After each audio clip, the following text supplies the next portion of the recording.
안녕하세요, 케이블자입니다. 시청하시기 전에 구독하기, 좋아요, 알람 설정, 멤버십까지 부탁을 드리겠습니다.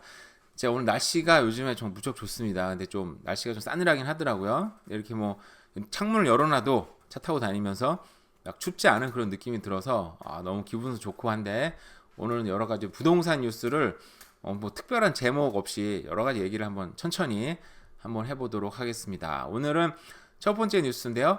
재정난에 빠진 MZ 세대 중에 G세대는 더 최고 어린 세대잖아요. 탈출구가 없다. 뭐 여기에 관련된 얘기를 한번 해보려고 해요.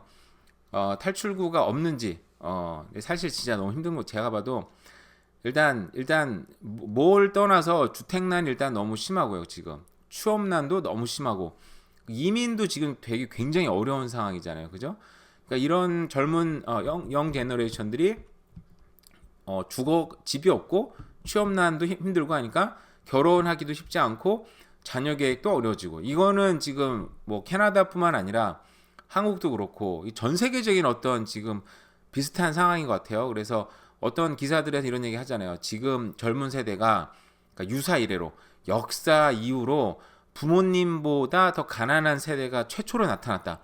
그러니까 우리가 보면은 우리 전 세대보다는 늘 뭐 더 잘 사는 세대, 더 편안한 세대로 태어났지만, 하지만 이제 최초로, 인류사 최초로 부모보다, 인류사 최초는 아니겠지만 정확히 따져보면 어쨌든 우리가 뭐 좀 정신을 차린 역사 이후로는 그런 세대가 나타났다, 뭐 그런 얘기가 됐습니다. 그죠?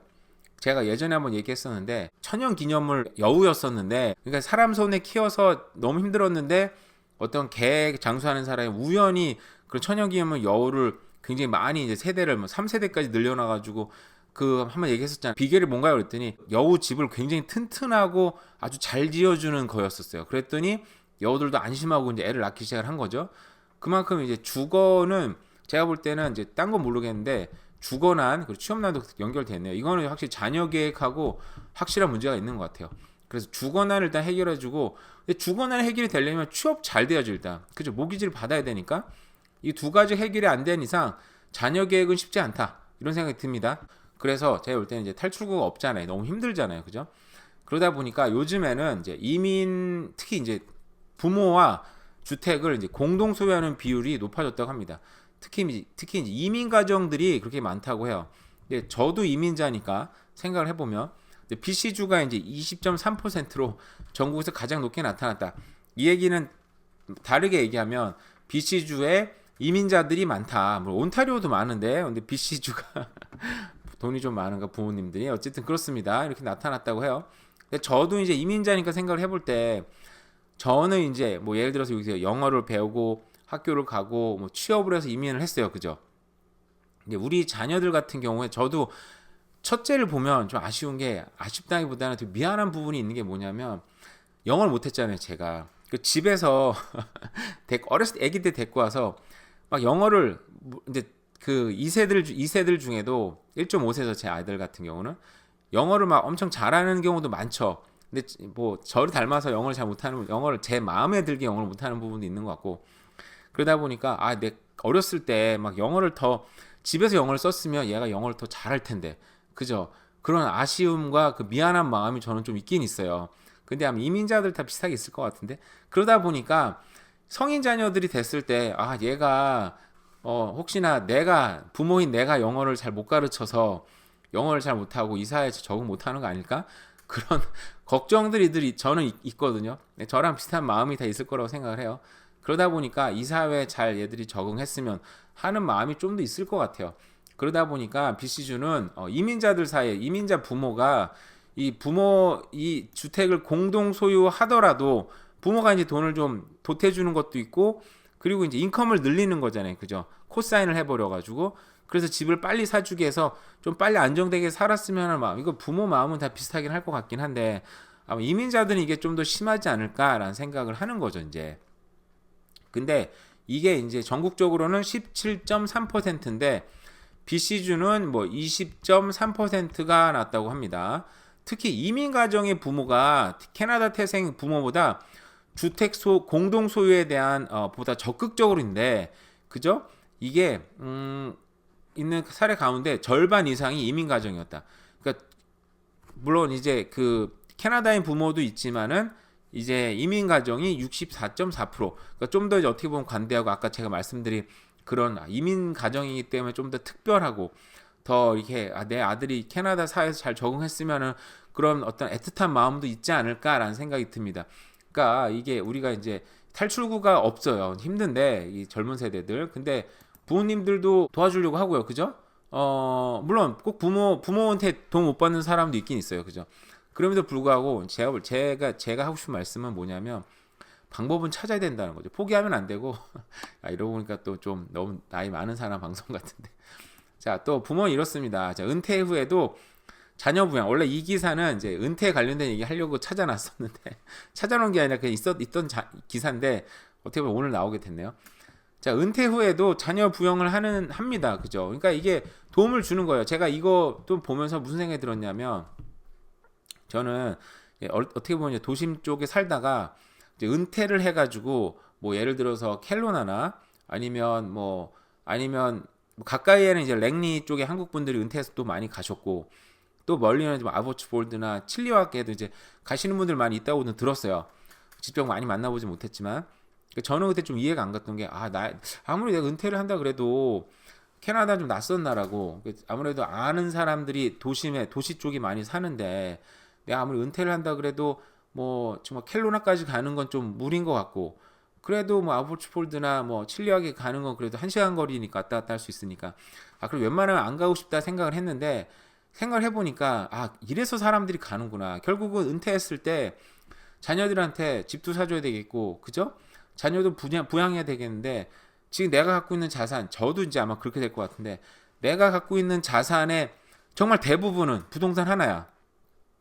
물론 그동안 돈 벌어서 저도 지금 모기지로 다 때려놓고 있어요. 남는 게 없어. 인생이 너무 괴롭다는 거죠. 괴롭고 힘들어. 그래도 집을 갖고 있으니까 다행인 건데 뭐 모기지로 다 때려놔 웬만하면. 그러니까 나중에 딱 은퇴를 할 때 은퇴도 내가 하고 싶을 때 은퇴하면 너무 다행인 거죠. 제가 볼 때는 대부분 저도 마찬가지겠지만 내가 생각하지 못할 때 아마 강제 은퇴될 가능성이 너무 높은데 아니 뭐 꼭 회사에서 잘리는 것도 있지만은 일단 몸이 아파요. 저도 몸도 막 다리도 아프고 허리도 아프고 어깨도 아프고 안 아픈 데 없어 생각해 보면은 그죠? 그러다 보니까 어떤 상황이 딱 닥쳤을 때 그때 그나마 선택할 수 있는 게 이 집을 팔아서 집을 다운사이즈 하거나 가서 거기서 또 다른 잡을 뭐 잡는다든지 하고 남은 캐시로 뭐 내 생활비로 쓸 수도 있고 그죠? 그걸로 내 아들들한테 집을 사줘서 뭐 정착할 수 있게 도와준다는 거죠. 그래서 이런 선택들이 정말 뭐 내가 너무 기쁘게 할 수 있는 것도 있겠지만 어쩔 수 없는 선택으로 저렇게 많이 된다는 생각이 들어요. 어쨌든 뭐 방법은 없지만 부모님들이 자녀를 또 늦게까지 부양할 수 있는 그런 마음이 있잖아요. 그죠? 그러니까 이런 거에 맞춰서 자녀들도 방법을 찾아야죠. 꼭 뭐라 표현해야 되나? 아까 나왔던 주거난, 취업난, 아까 사실 이거 주거난도 부모님이랑 사는 것도 하나의 또 방법이잖아요. 그죠? 또 이민하시는 부모님들은 자녀랑 사는 거에 대해서 물론 보면 복장 터지고 뭐 등짝 스매싱 날리고 싶을 때도 많이 있지만 그래도 뭐 내 자식이니까 참고 살아야 되는 거잖아요. 그죠?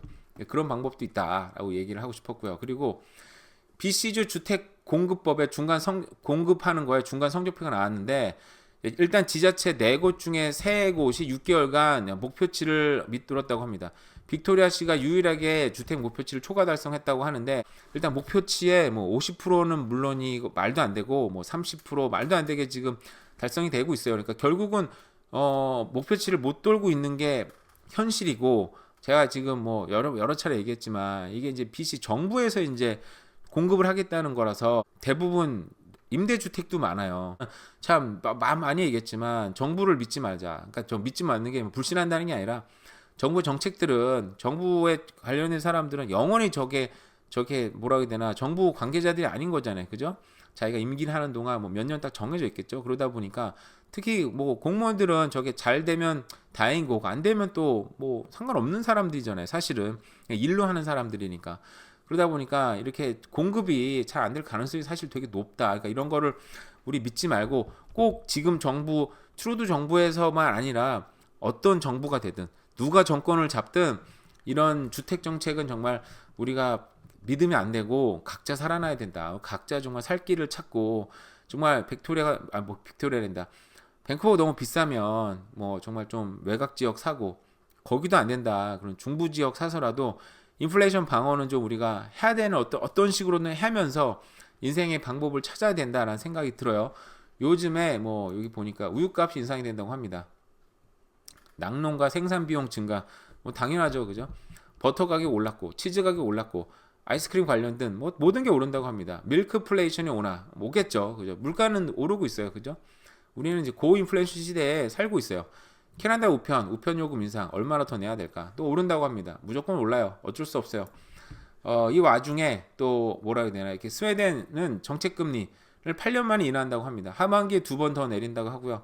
그리고 ECB는 여기 이제 그 유로뱅크잖아요.